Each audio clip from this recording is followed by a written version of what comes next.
How do we measure greatness? And whose call is it to decide when one becomes great? I look around in a lot of places looking for greatness, and I see it all around me in here. I saw it yesterday.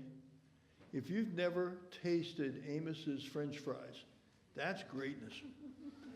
That dude did good. I don't think I've had a better fry, my friend. Good stuff. But it was just a glorious time. I have a friend who I guess is almost on the verge of delusion with his love of his favorite team. Happens to be a professional team. And he uses terms like glorious to define that team. Now, I keep trying to tell him that I want that term glorious to be used to define my God, not a sports team. And I'm zealous about competition, but I was brought up short at Jared's cross-country meet the other day because I ran into three former coaches who were great competitors of mine in the old days: Central Cambria, Winburn, and Richland. Fortunately, only one of them ever beat us. That was Central Cambria, not very often, and not at all in the last 10 years. But that young man has achieved greatness in the annals of cross-country in particular and track and field. And he walked up and he shared some stories from the old days when we were competing. I was very touched by that someone would have good memories. Even though there were times when we wanted to knock each other's blocks off. So many Super Bowls champions, so many Major League Baseball champions and National Hockey League champions have a difficult time repeating that championship a second year. I don't know if they spend so much time celebrating after their championships and imbibe too much in all the success that they lose track of how they got from point A to point B the first year, but it's hard to repeat. I know we were in the midst of probably the 8th or 9th year of an unbeaten string that we had. I kept looking over my shoulders, not at Diana, but the teams coming up behind us. And after a while, the pressure became pretty heavy. And I was honestly delighted when we lost our first meet of the 10th year. Over that 10-year period, we were 110-1. So we did fairly well. But once we lost that meet, the pressure was off. It was no big deal then. To God be the glory. Kids have a lot of pressure. Coaches have a lot of pressure. Parents have a lot of pressure. I believe the path to true greatness is wrapped around these three words: humility, obedience, and servanthood. That's the path to true greatness. I don't know if that's written on those papers you showed us, Diane, or not. I didn't read through them.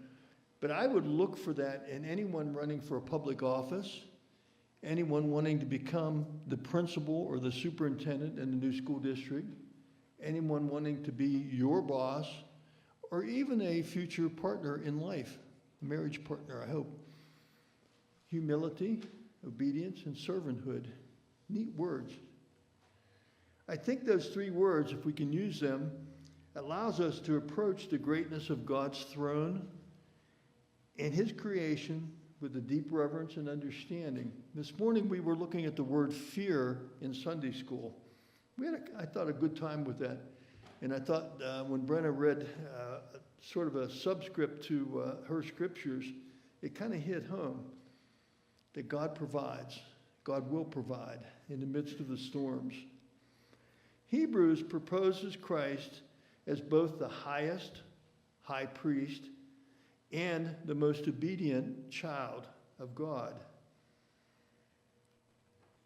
Some today look at the names of God. You ever do that? You ever look up the names of God?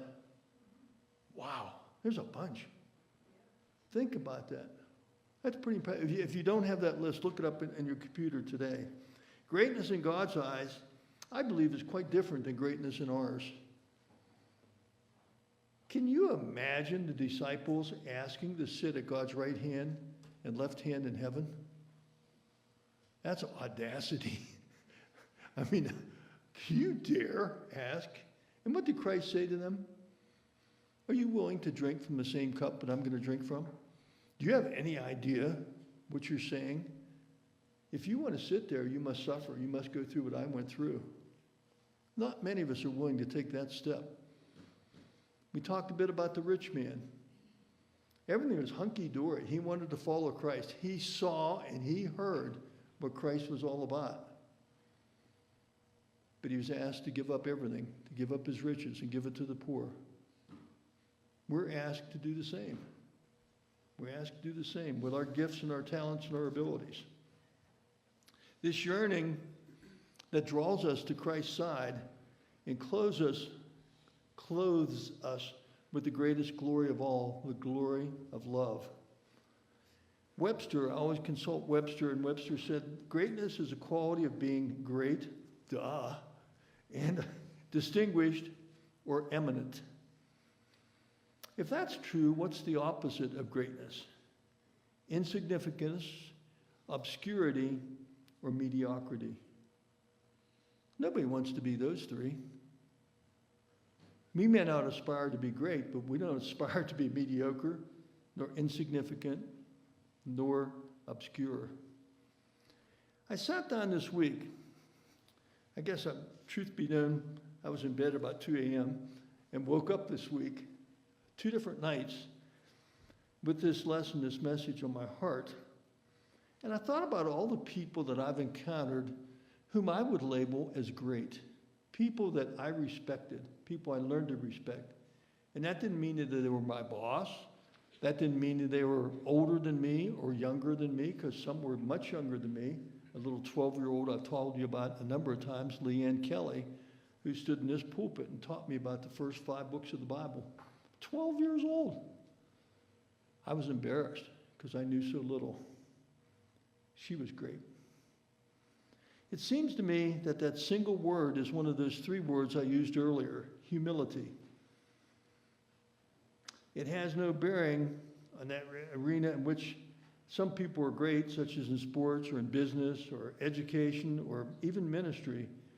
Those people that I looked up to were humble with their greatness, no matter what it was. It appears to me that the me generation in which we now live has left our children and our grandchildren, and maybe our great-grandchildren if you're that old, without a lot of heroes, without a whole lot of people to look up to. To watch many of those folks that we looked at as heroes to fall flat on their face. And you don't have to look too far. It's on the news all the time. Great musicians, great politicians who have fallen on their face. They gave in to sin. That's sad to watch that. What was sad to me in meeting that young man from the Steelers organization 2 weeks ago, I know many Steelers from the great years are now paupers. They're living on the street. They're homeless. And they had all the success in the world. What if that rich young man walked into our church and sat among you? How would you treat him? If you knew he was rich or she was rich, how would you treat them? Would you treat them better? Would you be excited and hopeful they become a part of our congregation like any other new member, like we just took in 3 members this morning? Would you treat them the same way? Or would you treat them better, hoping they had more to give to the congregation? Not financially maybe, but you know that they had gifts and talents and abilities, music, business, all kind of acquisitions that they could bring to our church family. That person, that rich young man, not only had his riches to add, which would help the poor, help the widows as we're supposed to, but he had gifts and talents. Christ welcomed him. And then he said, but you must give up those riches and give them to the poor. Young man had sensed that Jesus, through his words, through what he saw him doing, through the miracles that happened in his hands, was going to bring a new age of justice, a new age of peace to the land in which the young man lived. He was excited. And perhaps you too have felt that call to service. Sometimes it's a gentle nudge, a touch on your shoulder. Sometimes in the midst of singing a song, you get that call. Sometimes you're at a concert. Sometimes you're reading the Word. And all of a sudden, God gets your attention, and you hear a still small voice in your ear saying, "It's time. Come and follow me."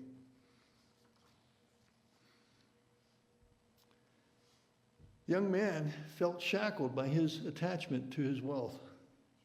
He couldn't make that commitment. But isn't it something? We never hear the end of that story, do we? What if he gave his stuff away and then finally came? I don't read that anywhere in the Bible. He might have. He might have given everything to Samaritan's purse of their time. He might have, if he was here today, loaded up a tractor trailer, which we're going to do, off to North Carolina. Or he might have kept his riches and not found Christ. We don't know the end of that story. All we have is our story. Your story is different than mine. Paul is certainly different than mine. Garner's certainly different than mine. But we all have our story. I believe we can find both rich people and poor people who are poor in spirit. I can't honestly remember, and I've known some really well-to-do people. I've shared some of their names with you. One of those is Straubs. I don't think there's any of them still around, so I can use that name from the Bethel Park area. Rich people. The guy owned American Bridge. Most of the bridges still in Pittsburgh were built by his company, the American Bridge Company. He wasn't happy. He was looking over his shoulder for fear she would steal his money. He was looking over his shoulder for fear, Crystal, she's after my stuff. What a sad way to live. What a sad way to live. His kids were wonderful kids, and they had not yet learned about how the riches can bind you down, hold you down. Jesus promises grace to help us in our time of need. The poor people get that. When Pastor James comes and takes our pulpit next week, he understands clearly. Because his people have nothing. And yet they have something to give to us. That spirit, that grace. We do know our own story. I recall hearing Muhammad Ali, as I shared with the kids, and how he came back to his roots, back to his love of God in the end. Sad he had wasted all those years and all that money in his marriage, in relationships with his kids, before he found God again. So who do you know that's truly great? Can you picture somebody in your mind's eye right now who is great by a real evaluation of greatness? A coach who helped me guide me when I was in a bad shape as a teenager, when I was very vulnerable, was great to me. A pastor or a lay person whose life so signified their devotion to God is great to me. Meeting Chase 2 weeks ago at a Teen Quest, said God can use us no matter how far down the dumps we are. Some of us, and I'm guilty, I now make a joyful noise when I sing. You've heard it. But we can do that, can't we? We can give God what we have. That's our choice. I don't think I've met or seen many politicians who measure up to that word greatness. They all get caught up in who they are, not who he is. Two of Jesus's closest associates, disciples, questioned him about sitting on his right hand or his left hand in heaven. That's a neat hope, to be there in heaven. And we have the grace to know that we can if we make that acceptance, if we accept him into our lives. But we don't have the right to ask to sit on his right hand or his left hand, by no means in heaven. And I would not have wanted to go through what Jesus went through. I feel this morning great because I'm gifted with all of you. And I think I sensed that yesterday at the picnic.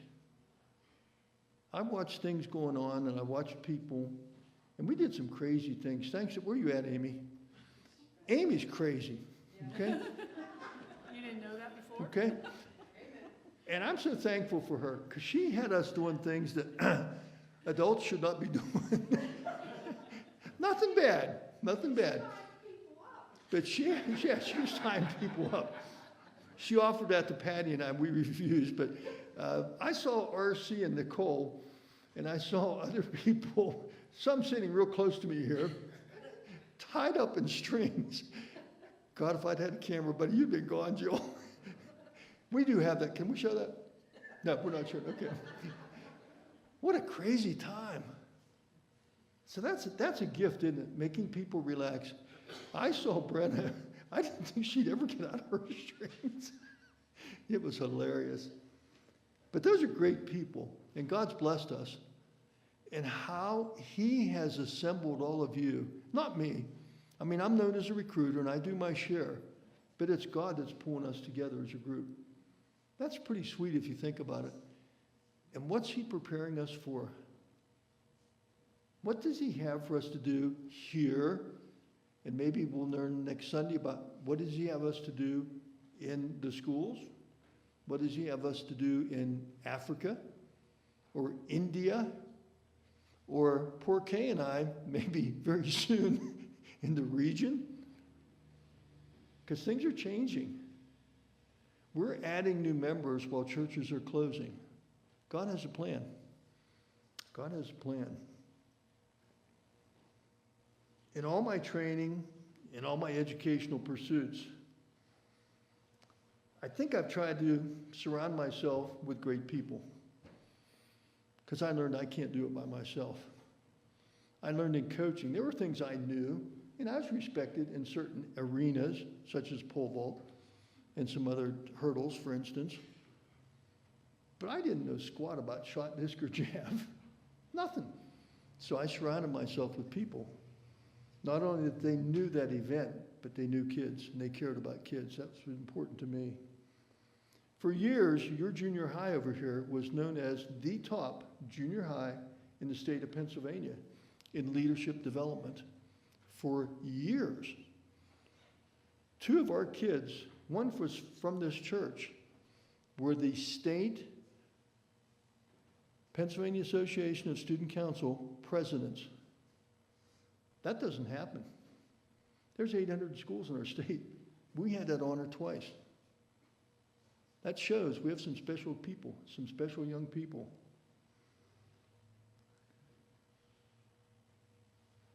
I spent a lot of time yesterday and yesterday evening. I was tired last night.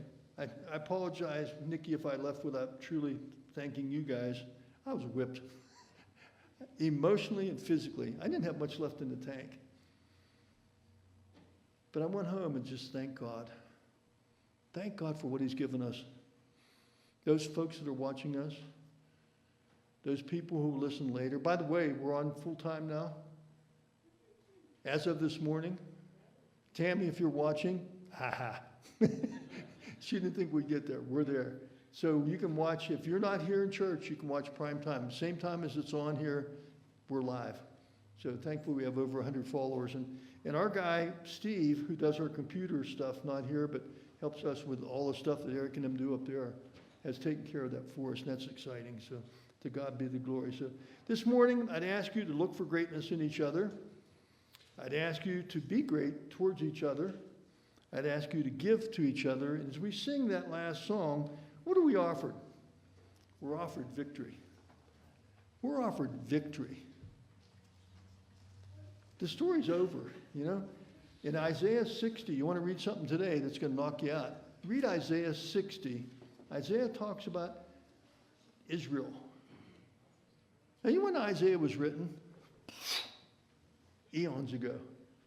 It says in the end, Israel, Egypt, and the countries around it will join arm in arm. Not against each other, but join arm in arm together. Israel's blessed, make no mistake. Don't have to worry about the Middle East. We can assist, we can help, we can vote, but God's still in charge. Let's sing together. Victory in Jesus.